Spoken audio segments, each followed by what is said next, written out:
말씀 전하기 전에 제 장례 일정을 위해서 많이 위로해 주시고 또 기도해 주신 우리 성도님들께 진심으로 감사드립니다. 제가 주일을 2번 빠지고 오니까 교회가 많이 바뀌어 있네요. 우리 찬양대 가운도 바뀌어 있고 교회 친교실 의자도 바뀌어 있고 변화들이 막 일어나는 것 같습니다. 자주 빠질까 하는 생각도 좀 들긴 하네. 어쨌든 다시 만나 뵙고 또 말씀 전하게 되어서 너무나도 감사드립니다. 왕의 얼굴이라는 제목으로 우리 하나님의 말씀을 증거하겠습니다. 오늘부터 교회력, 교회 달력으로 하면 새롭게 한 해가 시작이 됩니다. 대림절부터 시작이 되는데요. 1년 단위로 교회에서는 어떻게 하면 우리 주님의 평생의 삶을 기억할 수 있을까, 또 1년 단위로 묵상할 수 있을까. 그래서 크게 성탄 주기가 있고 부활 주기가 있습니다. 그래서 그 두 축을 중심으로 해서 예수님의 전생을 1년 안에 이렇게 펼쳐 놓으면서 우리를 위하여 오신 주님, 또 우리를 위하여 죽으시고 부활하신 주님, 또 다시 오실 주님을 우리는 1년 단위로 이렇게 교회력을 통해서 기억하게 됩니다. 오늘부터 이제 4주 동안 대림절이 시작이 됩니다. 그래서 기다리는 마음으로 대림초가 옆에 있고요. 불이 꺼져 있네. 첫 번째 초가 지금 밝혀 있습니다. 그리고 그 성탄 주기를 향해서 저희가 이제 나가면서 이 대림절이라고 하는 거는 이미 오신 주님을 우리가 또 기다리는 절기, 그래서 성탄을 향해서 다가가기는 한데 동시에 사실은 다시 오실 주님을 기다리는 절기이기도 합니다. 우리 초대 교회는 마라나타, 주님 어서 오십시오, 주님 오시옵소서라고 하는 이 아람어로 교회 공동체가 늘 고백을 했다라고 하는 것입니다.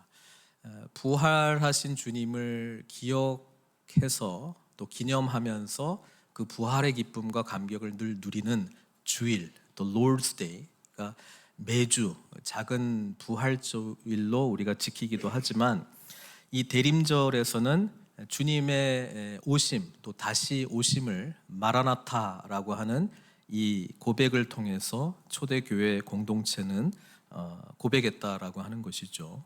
그래서 마란아타 이렇게 고백을 하면 주께서 이미 오셨다라고 하는 의미가 되고요. 마라나타 이렇게 고백을 하면 주께서 오신다, 또는 주께서 오시옵소서라고 하는 고백이 되는 것입니다. 그래서 이중 고백이 되는 겁니다. 이미 오신 주님, 또 앞으로 오실 주님에 대한 귀한 고백이 마라나타라고 하는 고백 속에 있고, 이 대림절 기간에 이미 이 땅 가운데 저와 여러분들을 위해서 오신 주님, 성탄을 향해서 우리가 또 준비도 하지만 또 동시에 다시 오실 주님을 기다리면서 소망하는 귀한 절기다라고 하는 것을 기억하셨으면 좋겠습니다. 대림절 기간의 예전 컬러는 보라색입니다. 왕의 의미로서의 그런 보라색이고, 또 우리가 부활주를 준비하는 사순절 기간에는 회개의 의미로서의 보라색을 또 우리가 예전 컬러로 사용하고 있습니다. 이 대림절 기간에 오늘 또 계속해서 사무엘하 다윗의 이야기를 살펴보고 있는데요. 왕의 얼굴에 대한 말씀을 오늘 좀 나눠드리려고 합니다. 다윗의 삶이 밧세바와의 간음 사건 이후로 이렇게 내리막길을 향해서 가는 다윗의 인생을 저희들이 계속해서 보고 있습니다.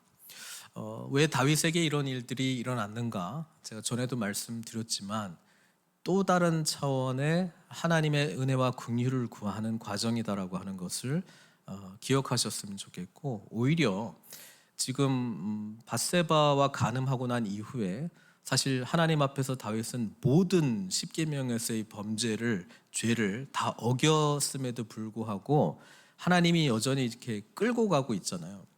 그게 뭐냐면 이 완전한 죄에 이미 죽은 여러분들과 저 포함한 이 죽은 자를 예수 그리스도의 은혜로 하나님께서 우리를 인도해 가신다. 우리 귀한 교리적 고백 중에 성도의 견인이 있는데요.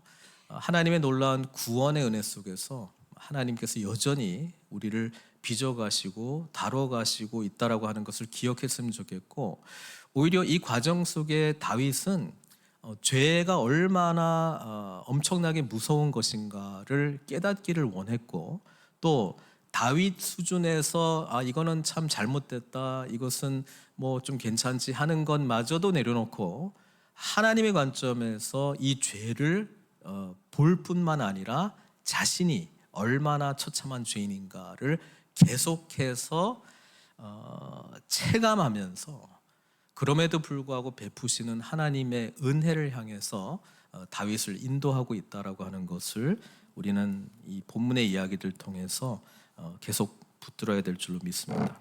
지금 어떤 상황이냐면은 큰 아들 암논은 이복 누이 동생 누이죠. 그 다말과의 이 간음 사건 이후로 다말의 오라버니인 그 압살롬이 그 암논을 죽여버렸습니다. 그리고 압살롬은 자기 어머니의 고향 구슬 땅으로 지금 도망간 지 지금 3년이 돼 있는 시점입니다. 자, 이때 오늘 14장의 이야기가 등장을 하는데, 원래는 1절부터 33절까지 다 읽으려고 그랬는데 너무 길어가지고 줄였음에도 불구하고 좀 깁니다. 그래서 제가 앞부분을 좀 잠깐 말씀드리면, 14장 1절에 보면은 수루야의 아들 요압이 왕의 마음이 압살롬에게로 향하는 줄 알고, 이렇게 되어 있습니다. 지금 압살롬이 형 암논을 죽이고 구슬 땅으로 도망간 지 지금 3년이 됐습니다. 지난번에도 잠깐 언급했습니다마는 다윗은 암논이 다말과의 이 간음 또는 근친상간 또 강간, 이 사건을 통해서 분노하고, 또 그 암논이 압살롬에 의해서 죽임을 당한 것에 대해서 슬퍼하고, 분노하고 슬퍼하고, 이렇게 감정적인 반응만 다윗이 기록됩니다. 그리고 그 이후에 뭐 압살롬을 불러서 네가 왜 이렇게 했느냐, 뭐 타이른다거나 뭐 징계를 한다거나 아니면 완전히 보호를 한다거나 뭐 어떤 조치를 취하는 이야기는 성경에 기록이 되어 있지 않습니다. 굉장히 수동적인 다윗이 기록이 되고 있다고 하는 것이죠. 그래서 지금 3년 동안 다윗은 압살롬과 관련돼서 아무것도 하지 않고 지금 여전히 감정적인 반응만 기록되어 있습니다. 요압이 왕의 마음이 압살롬에게로 향하는 줄 알고, 영어 성경에는 longed for Absalom 이렇게 되어 있는데, 어떤 번역은 against Absalom 이렇게 되어 있습니다.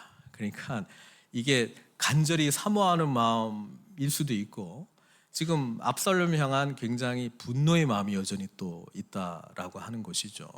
어떤 마음인지 우리 한글 개역 성경은 그냥 향하여 있다라고 이렇게 표현을 하면서 왠지 좀 그리워하는 것으로 지금 묘사하고 있어요.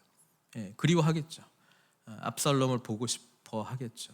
그런데 왕으로서 압살롬을 보게 되면은 암논 죽인 것에 대한 공의로운 심판을 내릴 수밖에 없습니다. 그것은 죽음이라고 하는 것입니다. 그래서 오늘 본문은요, 하나님의 공의, 이 죄에 대해서 반드시 죽임을 당할 수밖에 없는 이 압살롬과, 그리고 여전히 이 압살롬을 살리고자 하는 이 아버지 다윗의 마음이 지금 충동하고 있다라고 하는 것입니다. 근데 이 압살롬을 향해서 다윗이 긍휼의 마음을 가질 수밖에 없었던 이유 중에 하나는 이 모든 일이 누구 때문에 일어난 것입니까? 자기 때문에 일어난 것이거든요. 그러니까 아들을 정죄하기 위해서 너가 왜 그렇게 했느냐라고 할 때 이 손가락은 자신을 향해서 네가 그 사람이다, 이렇게 나단의 손가락이 자신을 향해서 온다라고 하는 것입니다. 그러니까 반응이 감정적일 수밖에 없어요. 그리고 슬퍼할 수밖에 없어요. 뭐라고 조치하기에는 자신이 그럴 위인이 안 된다라고 하는 것을 누구보다도 잘 알고 있습니다. 자기도 하나님 앞에 지금 죄를 지어서, 그리고 하나님 앞에 하나님의 이 엄중한 심판을 번복하게 하기 위해서 간절히 한번 또 기도했잖아요. 밧세바와의 간음을 통해서 아이를 임신하게 됐는데 이 아이가 죽임을 당하게 된다라고 하나님께서 죽음의 심판을 했고요. 아이가 태어나고 병들었잖아요. 그때 다윗이 얼마나 열심히 기도했습니까? 금식하면서 기도했습니다. 근데 하나님이 그 아이를 취해갔습니다.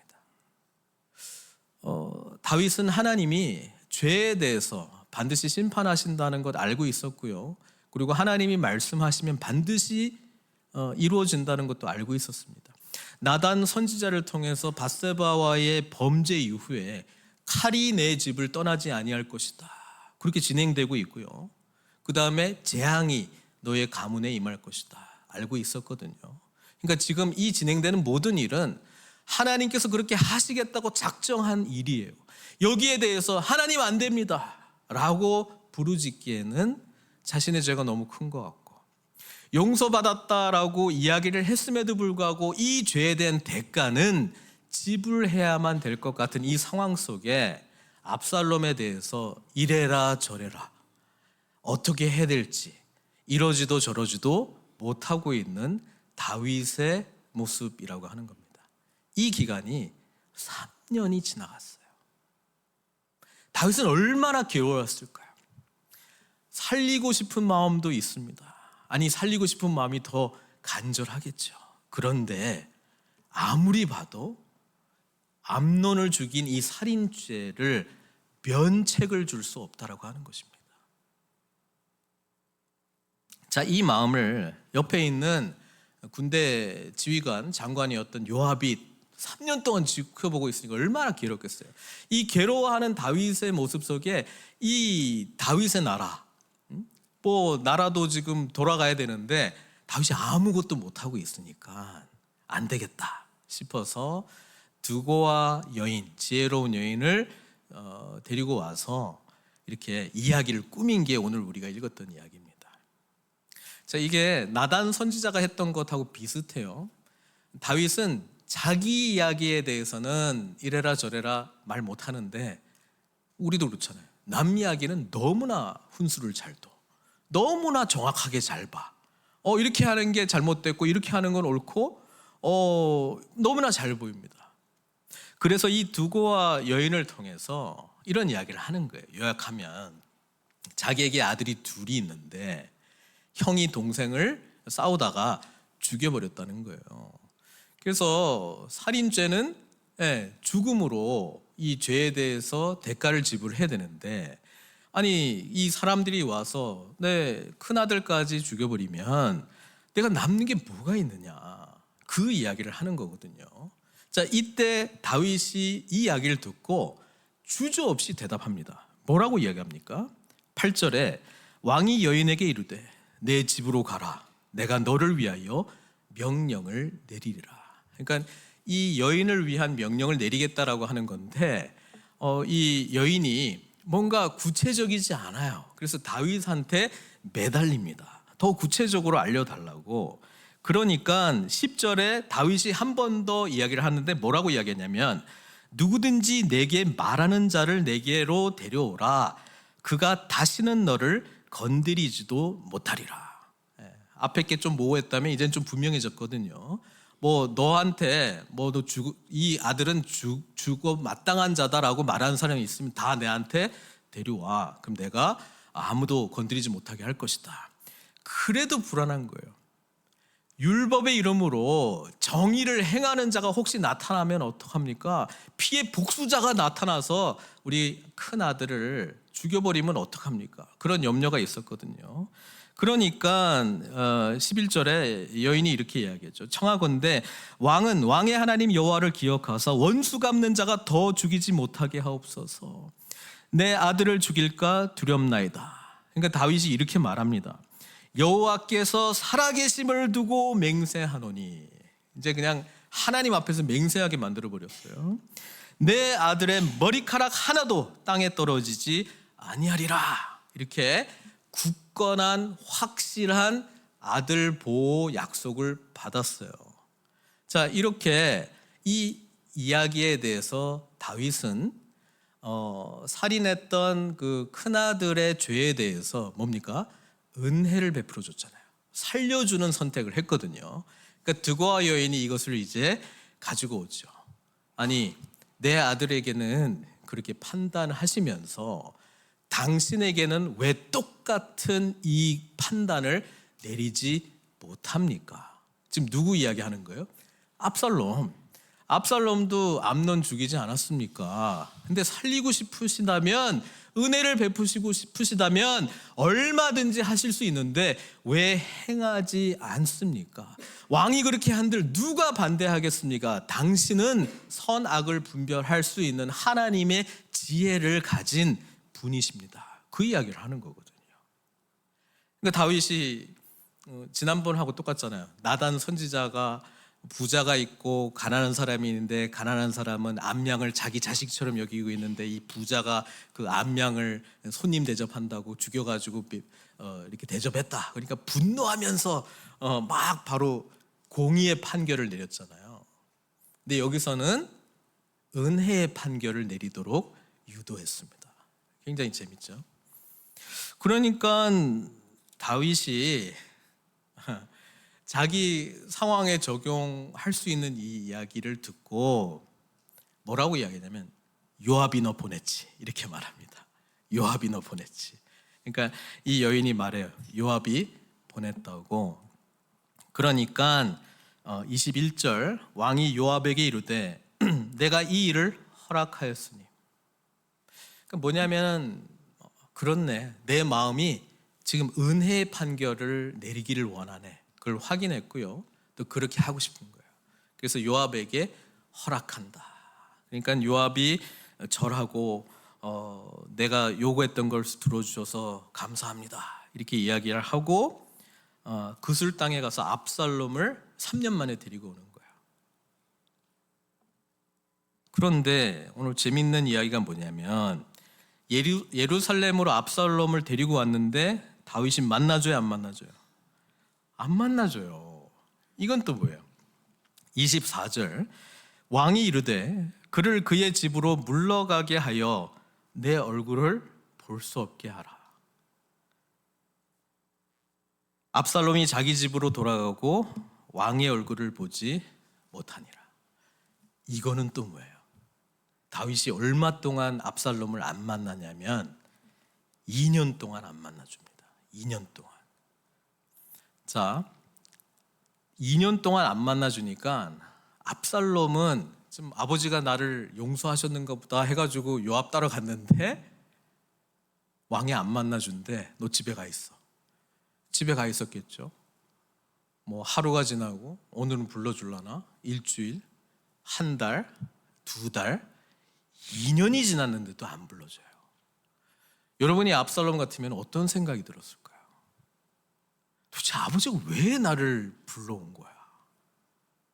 판결할 거면 빨리 판결을 하든지, 죽이려면 죽이든지, 살릴 거면 살리든지. 이건 얼마나 머리가 복잡했겠어요.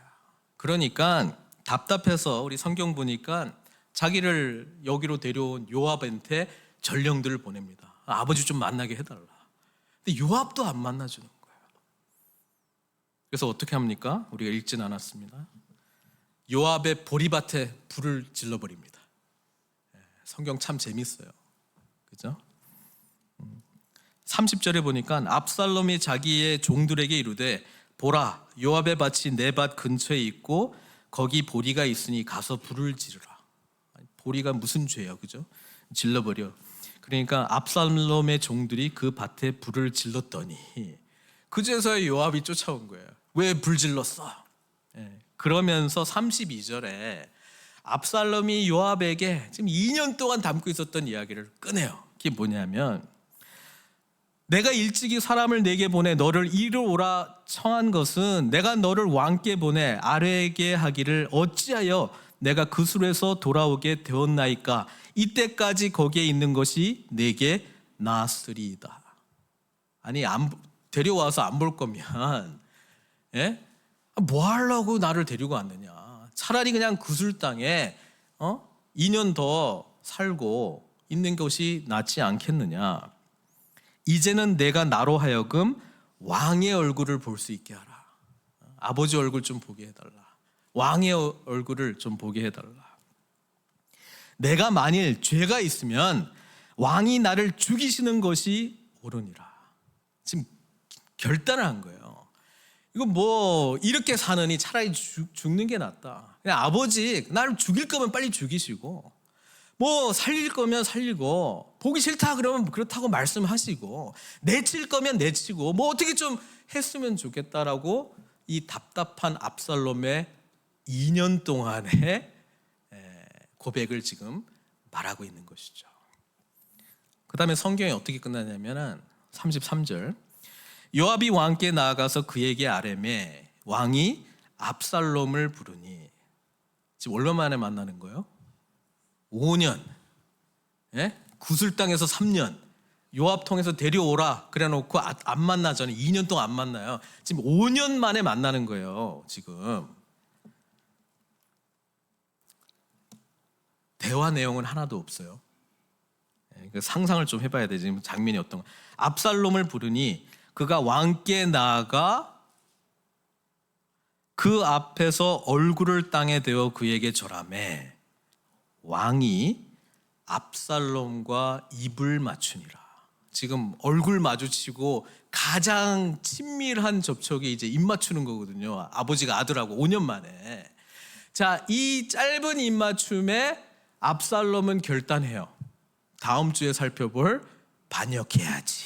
그 결단했어요. 이 짧은 만남 속에 도대체 어떤 만남이었길래 압살롬이 이 짧은 아버지를 만나고요, 입을 딱 맞췄는데 반역해야지, 이 마음이 생겼을까?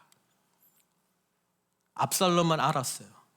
아버지가 나를 절대로 받아주지 않겠구나.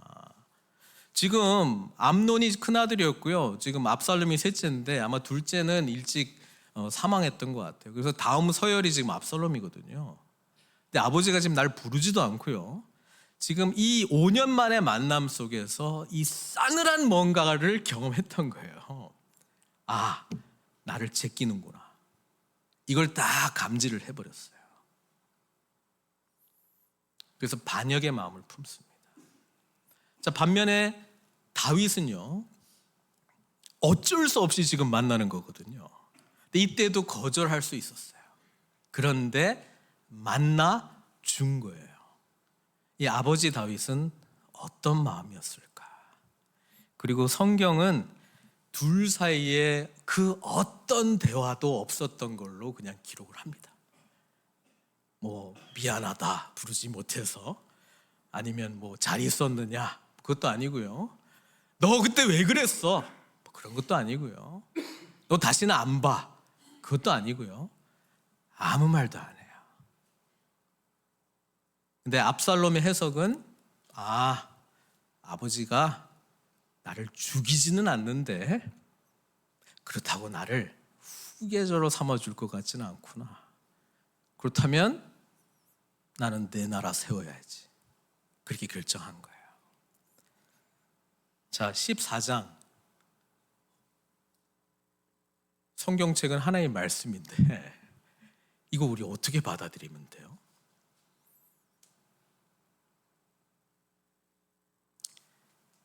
아버지 다윗의 잘못된 자녀 교육인가요? 죄의 문제에 대해서는 이래라 저래라 우리는 할 수 없다, 수동적으로 지내야 될 것 같다, 그건가요? 하나님의 개입이 없어요. 어떤 이야기를 하는 걸까요? 자, 성경의 이야기가 재밌는 거는 우리에게 열린 해석으로 남겨져 있다라고 하는 사실입니다. 근데 다윗의 이야기를 읽을 때 항상 두 가지 관점으로 늘 봐야 되는데, 하나는 인간적인 다윗이에요. 인간적인 다윗. 하나님 앞에서 좋은 모습 이때까지 우리 많이 봤어요. 근데 이 마지막 부분은 왜 이렇게 안 좋은 모습을 보여주는지 몰라요. 다윗을 우상화하면 안 되는 거예요. 다윗 닮아야지. 그거 말할 때 어떤 다윗 닮을 건지 잘 생각해보고 말해야 돼. 보통 좋은 것 생각하면서 말하는데 다윗의 이 무너져가고 있는 죄된 모습을 적나라하게 성경은 드러내고 있어요. 다윗을 닮을 거면 이 연약함에도 불구하고 하나님을 놓치지 않는 모습. 인간적인 다윗이 있고요. 그래서 우리는 공감되는 부분이 많이 있어요. 또 동시에 다윗은 자기가 의식하든 의식하지 못하든 앞으로 오실 예수 그리스도의 예표적인 이야기들이 다윗의 인생 가운데 있어요. 다윗이 앞으로 오실 주님이라면 죄로 말미암아 왕의 얼굴을 감히 쳐다볼 수 없었던 압살롬은 저와 여러분들인 것이죠. 우리는 아버지의 얼굴을, 왕의 얼굴을 죄 때문에 감히 만날 수 없는 자들이에요. 그런데 다윗의 마음이 어떤 마음이냐면 우리를 만나고 싶은 거예요. 아담과 하와 이후에 범죄했던 인간, 죄로 인해서 죽은 인간들을 다시 만나고 싶은 거예요. 근데 만나기 위해서는 죄의 문제를 해결해야 돼요. 근데 이 죄의 문제는 죽음으로밖에 하나님의 공의가 실현될 수밖에 없다라고 하는 사실입니다. 다윗은 어떻게 하나님의 공의와 하나님의 사랑이 하나가 될 수 있을까 고민하는 그 현장에 있어요. 하나님의 공의를 실현하자니 압살롬을 죽여야 될 것 같고, 압살롬을 데리고 오긴 했는데 내가 그를 만나면 왕으로서 나는 공의를 실현할 수밖에 없고, 그래서 압살롬을 죽일 수밖에 없고.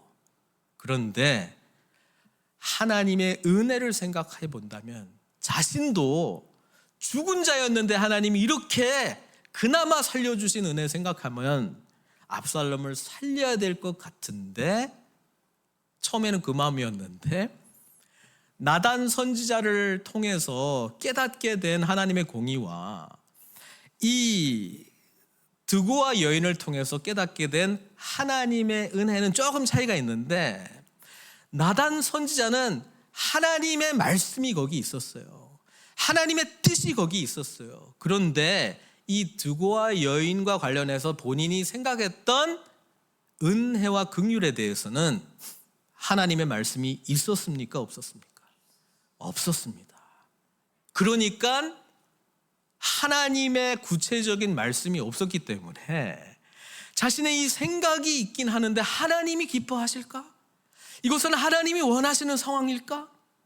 죄인인 내가 또 하나님의 뜻을 거스르고 내 마음대로 또 이미 지은 죄가 엄청난데 또 죄를 지었는가에 대한 두려움으로 압살롬을 못 만난 거예요. 다윗 입장에서는.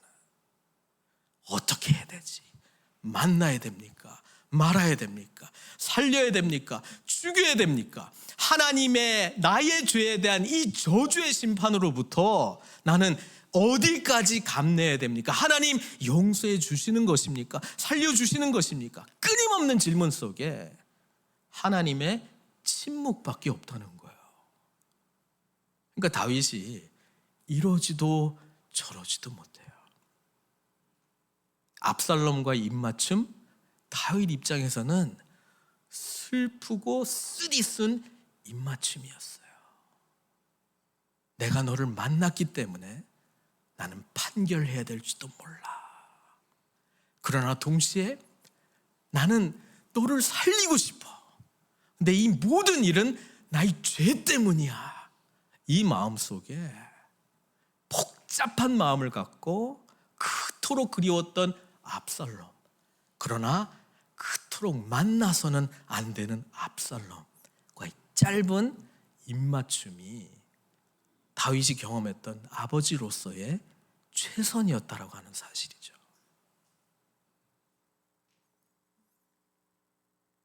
하나님은 다윗의 이 갈등을 가지고 계셨어요.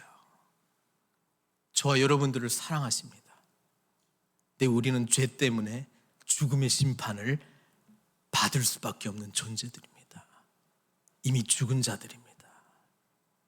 그런데 살리시기를 원하세요. 하나님과의 관계가 깨져 하나님의 얼굴을 돌렸는데 우리를 향하여 그의 얼굴을 돌리시기를 원하십니다. 그런데 죄에 대해서는 대가를 지불할 수밖에 없어요. 하나님의 완전한 공의, 하나님의 완전한 은혜가 만나는 곳이 저와 여러분들을 죄와 사망의 권세로부터 살려주신 십자가 아닙니까? 십자가는 하나님의 완전한 공의의 심판이었습니다. 죄에 대한 심판이었습니다. 우리가 죽어야 될 그 자리에 독생자 예수 그리스도를 보내주셔가지고 처참하게 죄에 대해서 죽음의 심판을 당한 곳, 그게 바로 하나님의 완전한 공의가 실현된 십자가이고요. 또 동시에 독생자 예수 그리스도께서 그 죄를 담당하셨기 때문에 저와 여러분들은 구원을 받고 하나님의 자녀가 되고 이제는 은혜의 보좌 앞에 감히 담대히 나아가서 하나님의 얼굴을 쳐다볼 수 있을 뿐 아니라 그분과 인격적인 만남을 가질 수 있도록 길을 열어주신 하나님의 은혜, 그게 바로 십자가 사건이라고 하는 사실입니다. 다윗은 이 십자가의 놀라운 하나님의 완전한 공의와 사랑이 만나는 이 지점에 하나님께서 저와 여러분들을 향해서 가졌던 그 고민을 본인이 하나님의 마음에 합한 자가 되어 고민하고 있는 거예요. 아파하고 있는 거예요. 고통하고 있는 거예요. 다윗은 압살롬을 만나지 않은 2년 동안 압살롬에게 기대했던 것이 한 가지 있었을 것이다, 저는 생각합니다. 그게 뭐냐면 자신의 죄를 인정하고 회개하는 마음으로 아버지 얼굴을 구하는 죄인의 모습이었을 것입니다. 그런데 우리가 읽은 압살롬은 자신이 암논을 죽인 것에 대해서 회개하는 마음이 있습니까? 없습니까? 없습니다. 자기는 자신의 공의를 실현한 정의의 사도라고 생각했습니다. 자신은 옳다고 생각했습니다. 아버지는 불의하고 자신은 옳다고 생각했습니다. 아버지의 나라는 불의하고 자신을 통해서 세워질 그 나라는 공의롭고 정의로운 나라가 될 것이라고 믿었습니다. 15장부터 압살롬의 반역이거든요. 압살롬은 반역이라고 생각하지 않고요, 나는 나라를 공의롭게 제대로 세울 거야. 우리 아버지와 같이 그런 불의한 나라, 암논에 대해서, 암논의 죄에 대해서 아무렇지도 않은, 그렇게 침묵하고 있는 그런 공의가 실현되지 않는 그 나라, 나는 그런 나라에 살고 싶지 않아. 그런데 항상 정의의 칼 뒤에 숨어 있는 사람들의 문제는 뭐냐면 그 정의는 항상 자기 기준의 정의거든요. 항상 자기 기준의 정의거든요. 하나님의 나라는 회개하지 않는 자에 의해서 결코 세워질 수 없습니다. 그래서 주님께서 또 세례 요한이 외쳤던 첫 번째 메시지가 뭡니까? 회개하라, 하나님의 나라가 가까이 왔다. 회개하지 않고 하나님의 나라를 세우는 사람은 압살롬처럼 자신의 나라를 주님의 이름으로 세웁니다. 정의로운 나라, 하나님의 나라가 자기의 뜻대로 실현되는 그 나라, 얼마나 아름답고 영광스러운 나라일까? 내 기준에 합당하지 않는 모든 잘못된 것들은 없어지고 내 기준에 합당한 모든 좋은 것들은 실현되는 그 나라. 그런데 회개하지 않았기 때문에 자기 중심성의 문제를 해결 안 받았잖아요. 죄의 문제를 해결 못 받았잖아요. 예수 그리스도께서 자신의 진정한 왕이라는 것 모르잖아요. 그 주의 이름으로 주님을 부리면서 자기는 신앙이 무척 좋은 줄 알고 자신의 나라를 세우는 압살롬이 되는 거예요. 사랑하는 성도 여러분, 우리는 죄 때문에 주님의 얼굴을 감히 만날 수 없는 자들이었습니다. 근데 하나님께서 우리를 그토록 사랑하셔서 죄된 인간의 세상 시공간을 찢고 하나님의 때에 들어오셔서 그분의 얼굴을 우리에게 보여주신 것이 성탄을 맞이하는 저와 여러분들이 놀랍게 감사함으로 감격함으로 준비해야 될 이 대림절 기간 아닙니까? 우리 주님께서 오셔서요 은혜를 베풀어 주셨습니다. 감히 하나님의 얼굴을 바라볼 수 없는 자들에게 하나님이 먼저 그분의 얼굴을 돌리셨습니다. 다가가 입맞추기 위하여 죄로 말미암아 단절된 우리를 해방시키기 위하여 죄의 문제를 해결하기 위하여 기꺼이 십자가에서 완전한 하나님의 공의로운 심판을 당하신 주님이 저와 여러분들이 믿고 있는 예수 그리스도이십니다. 그것을 믿음으로 우리는 하나님의 얼굴을 볼 수 있을 뿐 아니라 그분의 영이신 성령님이 우리 안에 내주하시기 때문에 우리는 날마다 그분과 교통할 수 있는 인격적인 만남이 더욱더 깊어질 수 있는 은혜의 길이 열렸다라고 하는 사실이죠. 우리 주님께서 오셔서요 누가복음에 보면은 회당에 들어가셔서 이사야서를 피셨습니다. 이사야서 61장을 읽으셨어요. 우리 주님이요. 제가 봉독하겠습니다. 주 여호와의 영이 내게 내리셨으니 이는 여호와께서 내게 기름을 부으사 가난한 자에게 아름다운 소식을 전하게 하려 하심이라. 나를 보내사 마음이 상한 자를 고치며 포로된 자에게 자유를, 갇힌 자에게 노임을 선포하며 여호와의 은혜의 해와 우리 하나님의 보복의 날을 선포하여 모든 슬픈 자를 위로하되. 이사야서는 이렇게 돼 있거든요. 근데 예수님이 여호와의 은혜의 해까지 읽으시고 보복의 날을 읽지 않으셨어요. 무슨 말이냐면 예수님의 첫 오심은 은혜의 해를 선포하기 위함입니다. 그러나 주님께서 다시 오셨을 때는 세상에 완전한 하나님의 공의로운 최후의 심판이 있을 것입니다.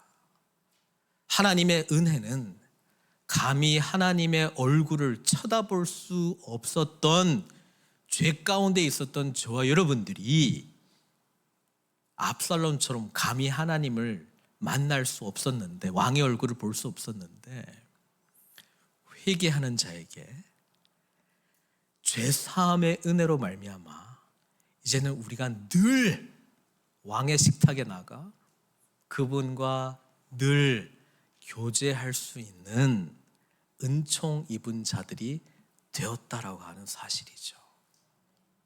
예수님은 이것 때문에 저와 여러분들에게 오셨고요.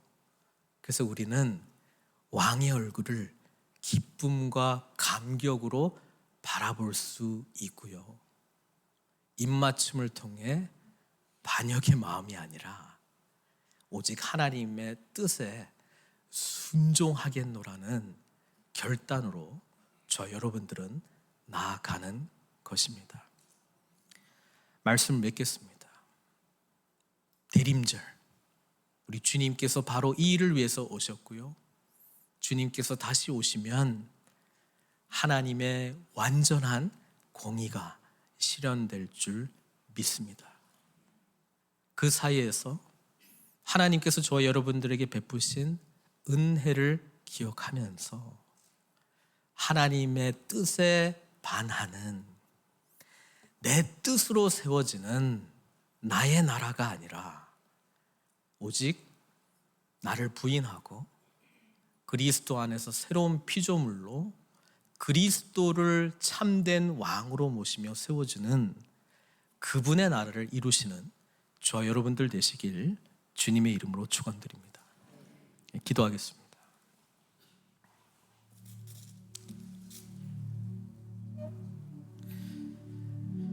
회개하지 않는 자는 아버지의 얼굴을 볼 수 없습니다. 죄의 문제로부터 자유함을 얻지 못한 자는 하나님의 나라를 세울 수 없습니다. 공의는, 정의는 주님의 뜻대로 세워지는 것입니다. 대림절 기간 우리를 위하여 그분의 얼굴을 돌리신 하나님의 은혜를 기억했으면 좋겠습니다. 주님의 첫 얼굴은 아기의 얼굴이었습니다. 순전하고 연약하고 겸손한 모습의 얼굴로 우리에게 다가오셨고요, 죄에 대해서 찢긴 얼굴로, 상처난 얼굴로, 우리를 위하여 눈물 흘리는 얼굴로 주님께서는 죽으셨고요, 영광스러운 얼굴로, 소망의 얼굴로, 능력의 얼굴로 주님께서는 다시 일어서셨고요, 지금 가장 영광스러운 하늘과 땅의 모든 왕권을, 주권을 가지신 만왕의 왕, 만주의 주 대신 왕의 얼굴로 주님은 다스리고 계십니다. 그 얼굴을 바라보면서 기꺼이 우리 얼굴을 마주하기를 기뻐하신 주님 바라보면서 이 기간 우리의 삶을 주님께 내어 드리십시다. 자격 없는 자에게, 죄인에게 얼굴을 비추신 우리 하나님, 나를 받아주신 하나님, 그 하나님의 은혜를 붙들고 주님께 나아가겠노라 결단의 기도 올려드리도록 하겠습니다. 함께 기도하시겠습니다.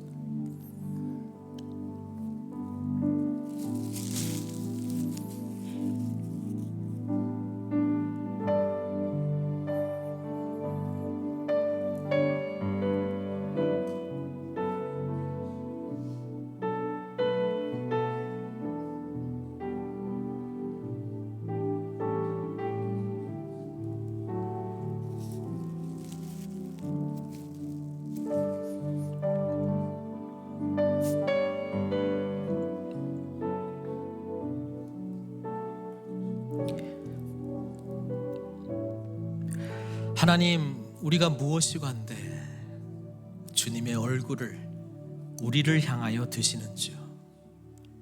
하나님, 우리가 무엇이건데 죄된 세상, 깨진 세상 회복하시고자 주님의 얼굴을 들여 미셨는지요. 주님의 얼굴 회개하는 마음으로 그리스도의 십자가 붙들고 바라보나이다. 우리를 향하여 환하게 웃으시고 우리를 향하여 기뻐하시는 주님의 얼굴을 바라보며 이 세상을 향한 주님의 마음을 품고 주님 나라 위하여 쓰임받는 저희들 다 될 수 있도록 축복해 주십시오. 특별히 대림절 기간 이미 오신 주님, 또 다시 오실 주님 소망하면서 우리를 향하여 하나님의 얼굴을 바라보면서 주님 손 붙들고 나아가는 저희들 될 수 있도록 축복해 주시옵소서. 우리의 삶을 주님께 온전히 의탁드립니다. 예수님의 귀하신 이름으로 기도드리옵나이다.